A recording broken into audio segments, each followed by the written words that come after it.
divide 496 by 5 in long division method.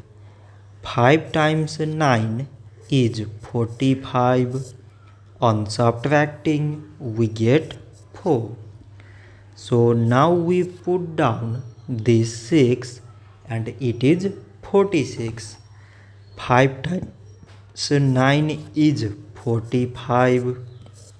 On subtracting we get 1. So now we have no any other number to put it down. So we take here decimal, so that we put 0. So it is 10 and 5 times 2 is 10. On subtracting we get 0. So 496 divided by 5 is 99.2. So this much for today and thanks for watching.